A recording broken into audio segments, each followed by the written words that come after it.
fechados, mas conseguir também esses votos do Heraldo e do Fabiano do Sertão, que poderiam estar agora já pendendo para realmente manter-se nesse grupo de apoio governista. Ele está lá fora, né? Ele está lá em Brusque, ele era para estar aqui, mas acabou não conseguindo completar a viagem. Está em Brusque e vai falar conosco nessa manhã. Você vai conseguir observá-lo aí, vai conseguir enxergá-lo.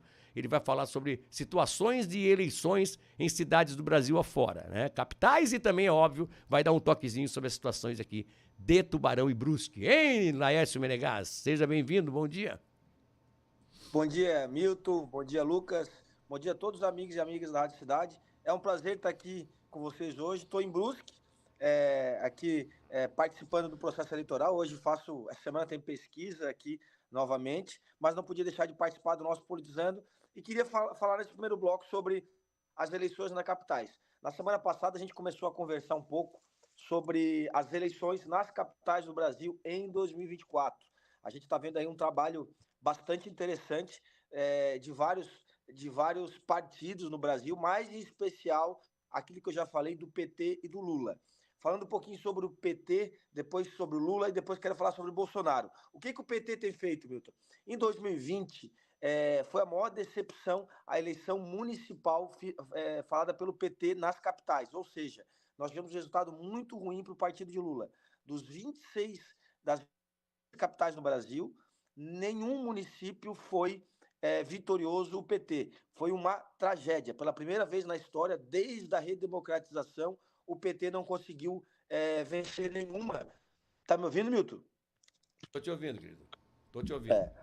Não conseguiu vencer nenhuma eleição em 2026. Foi o fundo do poço das eleições municipais para as disputas. Então, agora em 2023, o PT antecipou um pouco a discussão e tem tentado dar a volta por cima e fazer uma base em 2024, lideradas aí pelo presidente Lula. E o PT tem trabalhado em duas direções.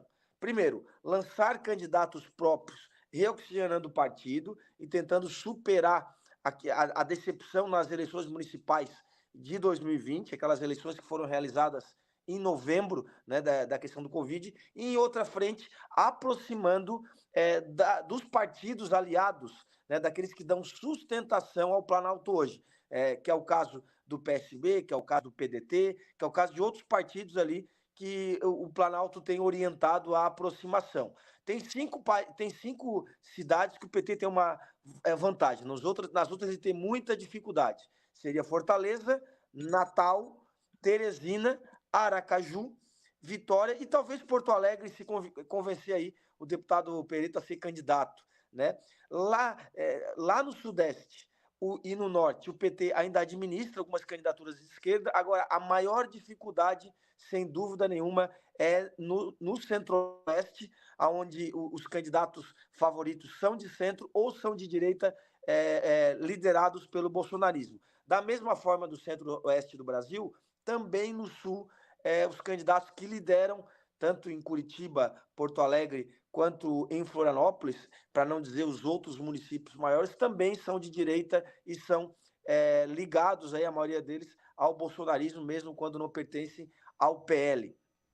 Da mesma maneira, o PL aposta na americanização da eleição no Brasil, ou seja, ele está assumindo aquele papel de direita que historicamente sempre foi do PSDB.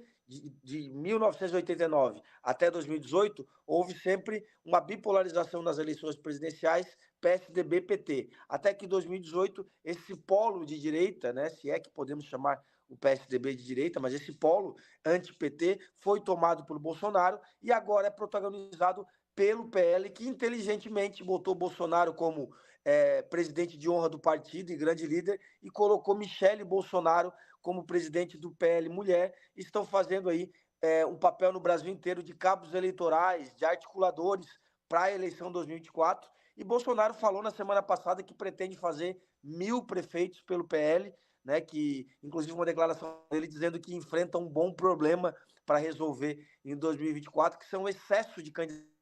Né? Todo partido sempre procura candidatos a prefeito na cabeça e o PL já tem essa situação. Hoje, lembrando que o PT não tem nenhuma capital, nenhuma, e o PL tem uma. O PL tem JHC, que é o prefeito de Maceió, que é filiado ao PL, que vai disputar a reeleição em Maceió, Alagoas.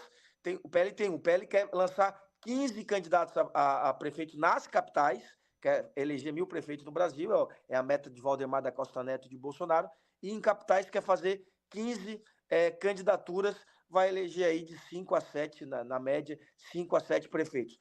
O PT tem um grande problema. Qual é o problema? Eles assumiram a palavra em alguns locais.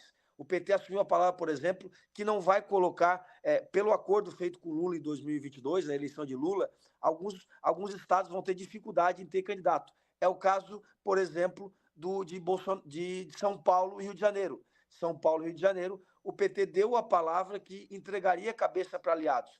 É o caso do Rio, onde o PT deve subir no palanque do Eduardo Paes e apoiar o atual prefeito contra o general Braga Neto, que deve ser o candidato do PL no Rio de Janeiro. Da mesma forma, em São Paulo. Na semana passada, o PT declarou apoio a Boulos, né, candidato do PSOL, à eleição de prefeito da capital de São Paulo. Boulos deve ser o candidato aí da esquerda, liderar a esquerda, o que eu não acho inteligente para a esquerda, porque como é uma eleição que tem segundo turno, se o PT tivesse um candidato, né, como historicamente tem desde 82, o PT sempre teve candidato em São Paulo e já governou São Paulo. Lembrando que eu falo São Paulo capital. O PT nunca governou o estado de São Paulo em si, até porque o interior é muito anti-PT, né, muito direita. Mas o município, né, o paulistano, já teve governos petistas, que é o caso de Haddad, que é o caso de Marta Suplicy.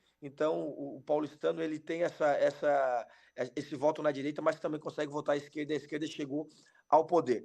Né? A articulação na maior cidade de São Paulo, em termos do PL para enfrentar Boulos, é com o atual prefeito Ricardo Nunes.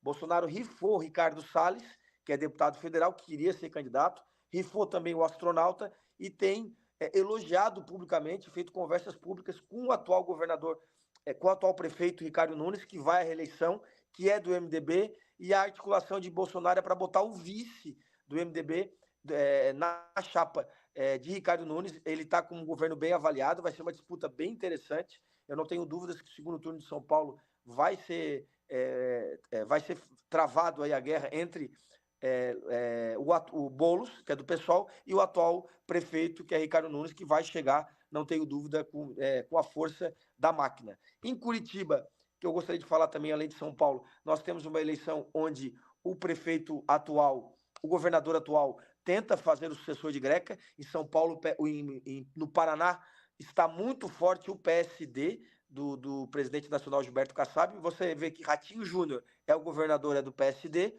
o atual prefeito Ricardo Greca, que é do PSD, e nós temos aí um candidato também muito forte, que é Eduardo Pimentel, do PSD, que hoje, além de vice-prefeito do Greca, ele é secretário estadual das cidades, e ele é o candidato natural que deve enfrentar o PT, que deve concorrer aí, mais uma vez, com o ex-governador do Paraná, Germano Rigoto, não, agora esqueci o nome dele. Daqui a pouco eu lembro aqui, o filho é deputado estadual e ele e o pai já foi governador. Ele foi PT. Requião. Então, Requião deve ser o candidato do PT lá no município de Curitiba. Essas as primeiras informações, Milton, que eu gostaria de passar para os nossos ouvintes. Tristeza. Milton? Oi. Beleza. Finalizamos aqui. Tá bom, querido. Laércio, um abraço pra você. Até a próxima. Tudo de bom, valeu. Tá aí, portanto, Laércio Menegas, 7 horas e 41 minutos, já estamos no intervalo.